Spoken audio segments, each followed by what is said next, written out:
எல்லாருக்கும் வணக்கம். இன்னைக்கு வேலூர் மாவட்டத்துல தாவேகா தலைவர் விஜய் அவர்கள் வந்து ஸ்பீச் கொடுத்திருந்தாரு. அந்த ஸ்பீச்ல என்னென்ன விஷயங்கள சொல்லியிருக்காரு அப்படிங்கிறத நம்ம ஒரு வேற விதமா ஒரு டீகோட் பண்ணலாம். அதோட ஒரு எக்ஸாம்பிள்ஸும் ஆட் பண்ணலாம். மேடையில ஏறின உடனே ஒரு பயங்கரமான சத்தம், ஆரவாரம் எல்லாமே நடந்துச்சு. அதுக்கப்புறம் எல்லார் முன்னிலையிலயும் ஒரு ப்ராமிஸ் ஒண்ணு மக்கள் கிட்ட வாங்குறாரு.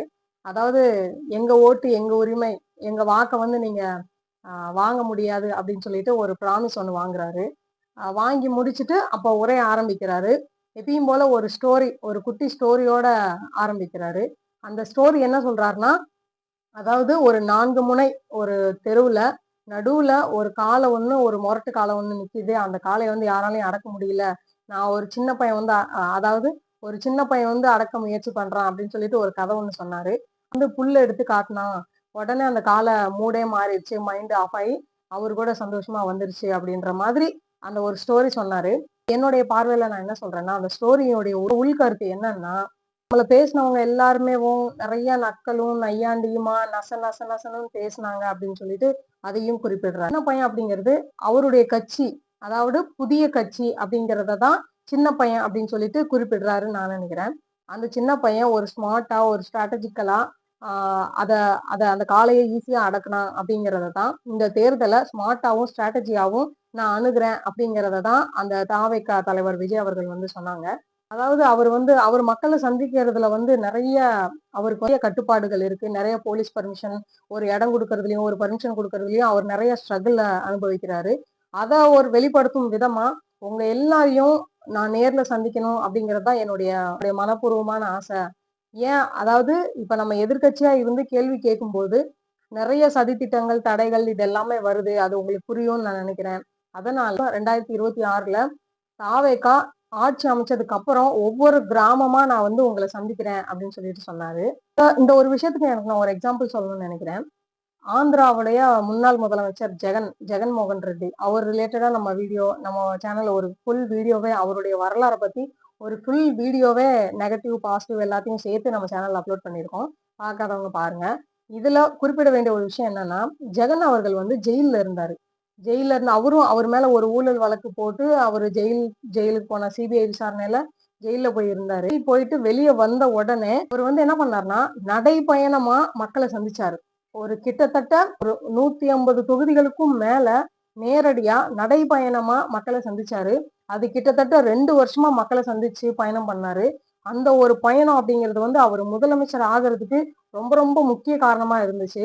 அதனால விஜய் அவர்கள் வந்து எலக்ஷனுக்கு அப்புறம் அ இந்த மாதிரி மக்கள சந்திக்கிறத விட, அவர் சொல்ற ரீசன் வந்து ரொம்ப வேலிடான ரீசன் தான். அவனே கொஞ்சம் ஸ்ட்ரகிளா தான் இருக்கு. மக்கள் வந்து அவர அந்த அணுகுற விதங்கள் எல்லாமே கொஞ்சம் ஒரு ஆபத்தா தான் இருக்கு. அதனால தான் அவரு எலக்ஷனுக்கு அப்புறம் பார்த்துக்கலாம் அப்படின்னு நினைக்கிறாருன்னு நான் நினைக்கிறேன்.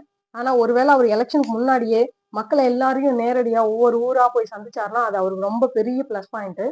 அவரு ஒவ்வொரு தடவையும் மக்கள் கூட்டம் நடத்தும் போதெல்லாம் ஒவ்வொரு உயிரிழப்பு நடக்கிறதுனால, சேஃப்டிக்காக கொஞ்சம் யோசிச்சு அமைதியா இருக்காரோ அப்படின்னு தோணுது. அப்புறம் ஒரு விஷயத்த முன் வச்சாரு. அதாவது சிஎம் ஸ்டாலின் சார் அவங்களுக்கு வந்து ஒரு விஷயத்த சொன்னாரு. அதாவது சிஎம் ஸ்டாலின் அவர்கள் வந்து ஒரு உருட்டு ஒண்ணு உருட்டுறாரு அப்படின்னு சொன்னாரு. அந்த உருட்டு என்ன சொன்னாருன்னா, அதாவது சிஎம் சார் ஏன் சார் நீங்க அடிக்கடி டெல்லிக்கும், தமிழ்நாட்டுக்கும் போட்டி அப்படின்னு சொல்றீங்க. என்டிகேக்கும், டிஎம்கேவுக்கும் போட்டி அப்படின்லாம் சொல்றீங்க. இது வந்து சட்டமன்ற தேர்தல் தானே. இது ஒண்ணும் பாராளுமன்ற தேர்தல் இல்லல்ல. தமிழ்நாட்டு மக்கள் வந்து ரொம்ப புத்திசாலி. அவங்களுக்கு சட்டமன்ற தேர்தல் என்னன்னு தெரியும். பாராளுமன்ற தேர்தல் என்னன்னு அவங்களுக்கு தெரியும். அதனால நீங்க இந்த மாதிரி பால் டப்பா மாதிரி உருட்டாதீங்க அப்படின்னு சொல்லிட்டு ஒரு விஷயத்த சொன்னாரு. பிஜேபியை எதிர்க்கிற மாதிரி தான் ஸ்டாலின் அவர்கள் வந்து இதையே தான் சொல்லிட்டே இருக்காங்க. பிஜேபி எதிர்க்கிறோம், எதிர்க்கிறோம்னு மட்டும்தான் ஸ்டாலின் அவர்கள் வந்து சொல்லிட்டே இருக்காங்க அப்படிங்கிற மாதிரி இந்த இந்த விஷயத்த சொன்னாரு. ரொம்ப ஒரு உரத்த குரலோட ஒரு விஷயத்த சொன்னாரு. அதாவது இந்த எலெக்ஷன் எப்படிப்பட்டது அப்படிங்கிறத சொன்னாரு. அதாவது இந்த ஒரு ஒரு முழக்கம் மாதிரி ஒண்ணு சொன்னாரு. தமிழ்நாடு மக்களுக்கும் ஊழலுக்குமான எலெக்ஷன். தமிழ்நாடு மக்களுக்கும் லஞ்சத்திற்குமான எலெக்ஷன் அப்படின்னு சொன்னாரு. அதுக்கப்புறம் வந்து தமிழ்நாடு மக்களுக்கும் ஸ்டாலின் அவர்களினுடைய ஆட்சிக்குமான எலெக்ஷன் அப்படின்னு சொன்னாரு. அப்புறம் லாஸ்டா ஒரு விஷயத்த சொன்னாரு. விஜய்க்கும் ஸ்டாலின் சாருக்குமான எலெக்ஷன் தான் இது அப்படின்னு சொல்லிட்டு சொன்னாரு. இது சிஎம் அவர்கள் வந்து சொல்றாரு, இது சூப்பர் ஸ்டார் மாநிலமா நம்ம மாநிலம் இருக்கு அப்படின்னு சொன்னாரு. அதுக்கு விஜய் அவர்கள் என்ன சொன்னாங்கன்னா, ஆமாங்க சூப்பர் ஸ்டார் மாநிலமா இருந்தது. அது எப்போன்னா அண்ணா அவர்கள் ஆட்சியில இருக்கும்போது, அதுக்கப்புறம் காமராஜர் அவர்கள் ஆட்சியில இருக்கும்போது, அதுக்கப்புறம் எம்ஜிஆர் அவர்கள் ஆட்சியில இருக்கும்போது எல்லாமே சூப்பர் ஸ்டார் மாநிலமா தான் இருந்தது. இப்ப வந்து அதாவது சூப்பர் ஸ்டாண்ட் அப் காமெடியன் பண்ற ஆட்சியா தான் இப்போ இருக்கு அப்படின்னு சொல்லிட்டு விஜய் அவர்கள் வந்து விமர்சனம் பண்ணாங்க. அதுக்கப்புறம் விஜய் அவர்கள் என்ன சொன்னாங்கன்னா, "மக்களே உங்களுக்காகவும், உங்களுடைய நலனுக்காகவும் தான் இந்த தடை, சதி, திட்டங்கள், சூழ்ச்சிகள் இதெல்லாம் தாண்டி தாவேக்கா வந்து தனிமையா நிக்கும், நிண்டு ஜெயிக்கும்" அப்படின்னு சொல்லிட்டு சொன்னாரு. அதுக்கப்புறம் என்ன சொன்னாருன்னா, "இந்த எலக்ஷன் வந்து எப்பயுமே 5 வருஷத்துக்கு ஒரு தடவ வர்ற மாதிரி சாதாரணமான எலக்ஷனா நீங்க நினைக்காதீங்க. 50 வருஷத்துக்கு ஒரு தடவ நடக்கிற ஒரு அதிசயமான எலக்ஷன் இது. சீரியஸா எடுத்துக்கோங்க" அப்படின்னு சொல்லிட்டு சொன்னாரு. எப்பயுமே அவங்க அவங்களுடைய எதிரிய மட்டும் தான் எதிர்ப்பாங்க. அரசியல் கட்சிகள் வந்து அவங்களுடைய எதிர்க்கட்சிகள மட்டும் தான் எதிர்ப்பாங்க. ஆனா, இந்த எலக்ஷன்ல மட்டும் தான் எல்லாரும் சேர்ந்து ஒருத்தன எதிர்க்கிறாங்க. இந்த விஜய் தான் லஞ்சத்துக்கு எதிரா கேள்வி கேட்கிறான், ஊழலுக்கு எதிரா கேள்வி கேட்கிறான், அப்படின்ற மாதிரி நெறைய விஷயங்கள சொன்னாரு. வந்து ஒரு விஷயத்த ரொம்ப கோவமாவே சொன்னாரு. அதாவது இந்த விஜய யார் யாரெல்லாம் என்னென்னலாம் பேசுறாங்களோ, அது மக்கள பேசுற மாதிரி. இந்த விஜய நீங்க அசிங்கமா பேசுனீங்கன்னா, மக்கள் அசிங்கமா பேசுற மாதிரி. இந்த விஜய்க்கு நீங்க எதிரா ஒரு விஷயத்த சொல்றீங்கன்னா, மக்களுக்கு எதிரா சொல்ற மாதிரி. ஏன்னா மக்கள் தான் நான் தான் மக்கள் அப்படிங்கிற மாதிரி ஒரு விஷயத்த சொன்னாரு. ஒரு அழுத்தமான குரல்ல இந்த மக்களும் நானும் அதாவது இந்த ரத்தமும் சதையும் மாதிரி, உயிரும் உடலும் மாதிரி இது ஒரு சென்டிமெண்ட். இந்த சென்டிமெண்ட்ட யாராலயும் அசைக்க முடியாது அப்படின்னு சொல்லிட்டு சொல்லும்போதே ஒரு மாதிரி கண்ணு கலங்கிட்டாரு. ஒரு நிமிஷம் பேச்சையே நிப்பாட்டிட்டாரு. பேச்சைய நிப்பாட்டி ஒரு நிமிஷம் அவரு அந்த அந்த அழுகையெல்லாம் கொஞ்சம் அடக்குன மாதிரி தான் தெரிஞ்சது. அதுக்கப்புறம் ஒரு முழக்கம் என்னன்னா, "நீங்க இந்த விஜய நம்புறீங்களா? இல்ல ஸ்டாலின் சார நம்புறீங்களா?" அப்படின்னு சொல்லிட்டு கேட்டாரு. அதுக்கப்புறம் என்ன சொல்றாருன்னா, இந்த தீய சக்தி, இந்த தூய சக்தி, இந்த ஊழல் சக்தி இதெல்லாம் நான் யார யார மென்ஷன் பண்றேன் அப்படிங்கிறது அவங்கவங்களுக்கு தெரியும். மக்களுக்கும் நல்லாவே தெரியும். ஆனா, அன்வான்டடா கொஞ்சம் பேர் வந்து வண்டியில ஏறிக்கிறாங்க அப்படின்னு சொல்லிட்டு ஒரு சிலர வந்து அவரு ரொம்ப சாடையா சொன்ன மாதிரி தான் இருந்துச்சு. இங்க வந்து ரொம்ப சீரியஸான போட்டி நடந்துட்டு இருக்கு. நீங்க வந்து காமெடி பண்ணாதீங்க அப்படின்னு சொல்லிட்டு ஒரு விஷயத்த சொன்னாரு. ரொம்ப முக்கியமான ஒரு கட்டம். இந்த விஷயத்த சொல்லும்போது எனக்கே டக்குன்னு யோசனை வந்தது ஒருத்தர் தான். இந்த அரசியல்வாதிகள் எல்லாருக்கும் நான் ஒரு சவால் விடுறேன். அதாவது என்னன்னா, இந்த அரசியல்வாதிகள் எல்லாருக்கும் நான் ஒரு ஒரு ஒரு ஒண்ணு கேட்கணும்னு நினைக்கிறேன் அப்படின்னு சொல்லிட்டு ஒண்ணு கேட்டாரு. அதாவது இந்த அரசியல்வாதிகள் எல்லாரும் ஆட்சி அமைச்சதுக்கு அப்புறம் ஆ அவங்களுடைய சொத்தின் மதிப்பு என்ன? அரசியலுக்கு வர்றதுக்கு ஆட்சி அமைக்கிறதுக்கு முன்னாடி அவங்களுடைய சொத்தின் மதிப்பு என்ன? அப்படிங்கிறத நீங்க ஓப்பனா டிக்ளேர் பண்ண முடியுமா? அப்படின்னு சொல்லிட்டு கேட்டாரு. இந்த கேள்வி கேட்கும்போது எனக்கு என்ன தோணுச்சுன்னா, இதுக்கு முன்னாடி வரலாறுல வந்து எம்ஜிஆர் அவர்கள் வந்து டிஎம்கே கட்சியில இருந்து தான் ஏடிஎம்கே கட்சிக்கு தொடங்குனாரு. அப்போ எம்ஜிஆர் அவர்கள் வந்து அந்த கட்சியில இருக்கிறவங்களையே, அவங்களோட அந்த டிஎம்கே கட்சியில இருக்கிற மினிஸ்டர்ஸையே ஓப்பனா இதே விஷயத்த உங்களுடைய சொத்து மதிப்ப வந்து ரொம்ப டிரான்ஸ்பரண்டா மக்களுக்கு தெரியிற மாதிரி நீங்க காட்டணும், ஓப்பனா டிக்ளேர் பண்ணணும் அப்படின்னு சொல்லிட்டு எம்ஜிஆர் அவர்கள் வந்து டிஎம்கே கட்சியில இருக்கிற அரசியல்வாதிகள் எல்லாரையும் எதிர்த்து கொஸ்டின் கேட்டாரு அப்படிங்கிறதுக்காக தான் எம்ஜிஆர் அவர்கள வந்து கட்சியில இருந்தே நீக்குனாங்க. இந்த விஷயம் தான் எனக்கு ஞாபகம் வந்துச்சு. அதே போல விஜய் அவர்களும் இன்னைக்கு அரசியல்வாதிகளுடைய சொத்தின் மதிப்ப குறிப்பிடும்போது எனக்கு அந்த ஞாபகம் வந்துச்சு. எனக்கு ஒரு புது ஃப்ரெண்ட் கிடைச்சிருக்காங்க அப்படின்னு சொல்லிட்டு சொன்னாரு. அப்ப யாருன்னா அது சிஎம் சார் தான். சிஎம் சார் தான் ஒரு பிரஸ் மீட்ல வந்து ஒரு நிருபர் வந்து கேட்கிற கேள்விக்கு, "நான் எல்லாரையும் நண்பனா தான் நினைக்கிறேன். ஆனா அவங்க தான் என்ன எதிரியா நினைக்கிறாங்க" அப்படின்னு சொல்லிட்டு சொன்னாரு. இப்படி இருக்கும்போது ஒரு நண்பனா இருக்கும்போது, "ஏன் சார் நீங்க கரூர் விஷயத்துல என் மேல பழிய தூக்கி போட்டீங்க? உங்களுக்கு மனசாட்சி இருந்தா நீங்க இப்படி பண்ணுவீங்களா?" அப்படின்னு சொல்லிட்டு கேட்டாரு. உண்மையிலே நீங்க நண்பனா நினைச்சீங்கன்னா, ஒரு பொதுக்கூட்டம் நடத்துறதுக்கோ, மக்கள சந்திக்கிறதுக்கோ, ஒரு பர்மிஷனோ, ஒரு இடத்துக்கோ, எதுவுமே நீங்க குடுக்க மாட்றீங்களே! அப்ப நீங்க நண்பனா இருந்தா குடுத்துருப்பீங்கல்ல, அப்படிங்கிற மாதிரி பேசினாரு. அரசாங்கத்து மேல ஒரு சில விஷயங்கள சொன்னாரு. அதாவது இந்த ஈபி பில் வந்து 2 மாசத்துக்கு ஒரு தடவ தான் பில் கனெக்ட் பண்ணி குடுக்குறாங்க. 2 மாசத்தையும் சேர்த்து தான் பில் குடுக்குறாங்க. அப்படி இருக்கும்போது 100 யூனிட் வரும்போது அது வந்து இலவசமா இருக்கும். அதேபோல அவங்க 2 மாசம்ன்னும்போது 200 யூனிட்ட தாண்டி போச்சுன்னா, அவங்களுக்கு அது சிரமமா இருக்கும்ல.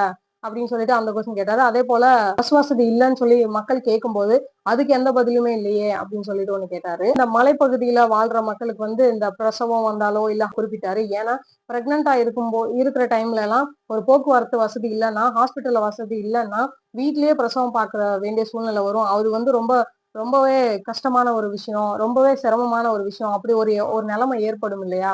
அப்படின்னு சொல்லிட்டு சொன்னாரு. வி சேஃப் மாடல் அப்படின்னு சொல்லிட்டு ஒண்ணு அறிவிச்சிருந்தாரு. அத மென்ஷன் பண்ணாரு. வி சேஃப் மாடலா இல்ல.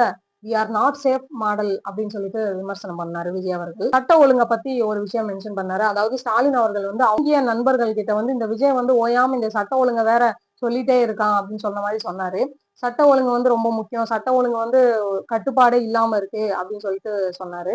அதுக்கப்புறம் என்னன்னா, இந்த விஷயங்கள் எல்லாருக்குமே மக்கள் நீங்க எண்டு கார்டு போடணும்னு நீங்க நினைச்சீங்கன்னா விசில் சின்னத்துல நீங்க ஓட்டு போடுங்க அப்படிங்கிற மாதிரி சொன்னாரு. அவருடைய அறிக்கைகளை வந்து அவரு வாசிச்சாரு. அப்ப வாசிக்கும் போது என்னென்ன சொன்னாரு அப்படிங்கறத நான் உங்களுக்கு சொல்றேன். அவருடைய ஆட்சி வந்தா பெண் குழந்தைங்களுக்கும் ஆண் குழந்தைங்களுக்கும் பாதுகாப்பு வந்து நம்பர் 1 இருக்கும் அப்படின்னு சொல்லிட்டு சொன்னாரு. அடுத்து சட்ட ஒழுங்கு வந்து ரொம்ப ஸ்ட்ரிக்டா இருக்கும் அப்படின்னு சொன்னாரு. அரசு பள்ளிகளும் கல்லூரிகளும் முதல் தரமா கொடுக்கப்படும் அப்படின்னு சொன்னாரு.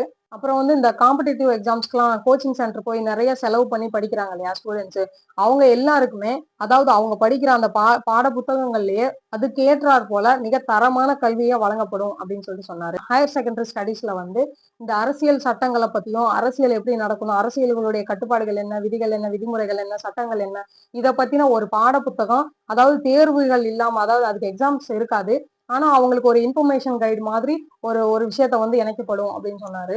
எல்லா அரசு பள்ளிகள்லயும் அரசு கல்லூரிகளிலையும் அதாவது பெண்களுக்காகவே சிறப்பான ஒரு ரெஸ்ட் ரூம், தரமான கதவுகள் இருக்கிற மாதிரி ஒரு ரெஸ்ட் ரூம் வந்து அளிக்கப்படும், இது உறுதி செய்யப்படும் அப்படின்னு சொன்னாரு. அப்புறம் வந்து போதையில்லா தமிழகத்தை உருவாக்குவோம் அப்படின்னு சொன்னாரு. தமிழ்நாட்டுல ஐஏஎஸ் ஆபீசர்ஸ், எஸ்பி ஆபீசர்ஸ் இதுல எல்லாத்துலயுமே சரி பாதி பெண்களுக்கும் கொடுக்கப்படும் அப்படின்னு சொன்னாரு. ஆனா இந்த மலை கிராமங்கள்ல வந்து ஹாஸ்பிட்டல் வசதி, அதாவது ஆரம்ப சுகாதாரம் அமைக்கப்படும், சாலை வசதிகள் அமைக்கப்படும், போக்குவரத்து வசதிகள் அமைக்கப்படும் சொன்னாரு.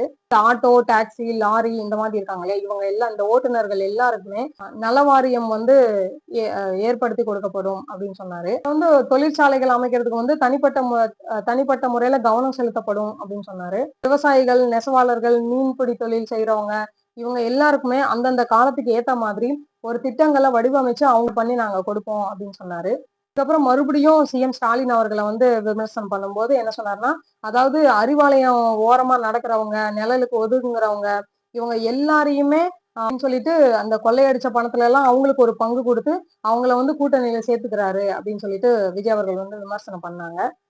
அதுக்கப்புறம் லாஸ்டா ஃபைனலா என்ன சொன்னார்னா, இந்த இந்த திமுக ஆட்சி ஒழிக்கிறதுக்கு இந்த விசில் புரட்சி வந்து பறக்கும் அப்படிங்கிற மாதிரி ஒரு முழக்கத்தை சொல்லிட்டு முடிச்சிட்டாரு. நன்றி வணக்கம் சொல்லி முடிக்கும் போது முக்கியமான விஷயமா ஒரு நோட்டிபிகேஷன் என்ன சொன்னாருன்னா, அதாவது நான் இங்க இருந்து 4 மணி நேரம் மறுபடியும் நான் சென்னைக்கு போகணும், அதனால யாருமே தொண்டர்கள் யாருமே என் பின்னாடி பைக்லயோ எதுலயும் வர வேணாம் அப்படின்னு சொல்லிட்டு நான் தயவு செஞ்சு கெஞ்சி கேட்டுக்கிறேன் அப்படின்ற மாதிரி ஒரு விஷயத்த சொல்லிட்டு முடிச்சிட்டாரு.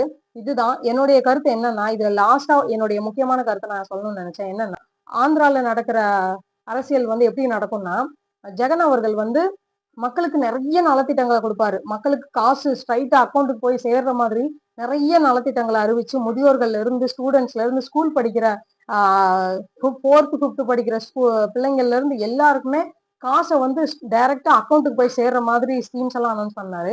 கவனங்கள் எல்லாமே மக்கள் மேல மட்டுமே இருந்துச்சு. ஆனா அவருடைய எதிர்கட்சியான சந்திரபாபு அவர்கள் அவர் முதலமைச்சரா இருக்கும்போது என்ன பண்ணார்னா, அதாவது மக்களுக்கு செய்ய வேண்டியதையும் செஞ்சு அதே போல அந்த அந்த ஆந்திர மாநிலம் எப்படி உயர்த்தப்படணும், ஆந்திர மாநிலங்களுடைய உயர்வுகளும் தொழிற்சாலைகள்லயும் சாலை வசதிகள்லயும் ஒரு பிரிட்ஜ் கட்டுறதுலயும் ரொம்ப முக்கியத்துவம் காமிச்சாங்க. ஆனா இவர்கள் வந்து மக்கள் நலத்திட்டங்கள்ல மட்டுமே முக்கியத்துவம் காமிச்சாங்க. எனக்கு விஜய் அவர்கள் அவருடைய அறிக்கைகள் எல்லாமே என்ன பொறுத்தவரை எப்படி இருந்துச்சுன்னா, தொழிற்சாலை வசதிகள் இந்த மாதிரி எல்லாமே ஏற்பாடு பண்ணி கொடுக்கணும் அப்படிங்கிற மாதிரி அவரோட அறிக்கையில் இருக்கு. ஆனா இப்போ நடக்கிற இந்த ஸ்டாலின் சாரோடைய ஆட்சியில என்ன நடக்குதுன்னா, மக்கள் நலத்திட்டங்களுக்கு நிறைய போக்கஸ் பண்றாங்க. அப்புறம் இந்த ரோடு போடுறதோ, இல்ல பிரிட்ஜ் கட்டுறதோ, தொழிற்சாலைகள் ஏற்பாடு பண்றதோ, இல்ல காலேஜஸ் கட்டுறதோ, இந்த மாதிரி விஷயங்களை பெருசா போக்கஸ் பண்ண மாதிரி தெரியல. ஒன்லி மக்களுக்கு வந்து காசு கொடுக்கணும், மக்களுக்கு வந்து இந்த இந்த இந்த ஸ்கீம் மூலமா பணத்தை கொடுக்கணும், இந்த ஸ்கீம் மூலமா பணத்தை கொடுக்கணும்னு தான் எதிர்பார்க்கறாங்களே தவிர, அப்படிதான் அவங்களுடைய ஆட்சி இருந்ததே தவிர, நம்ம தமிழ்நாடு உயரணும் அப்படிங்கிற ஒரு விஷயத்துல அவங்க போக்கஸ் பண்ண மாதிரி எனக்கு தெரியல.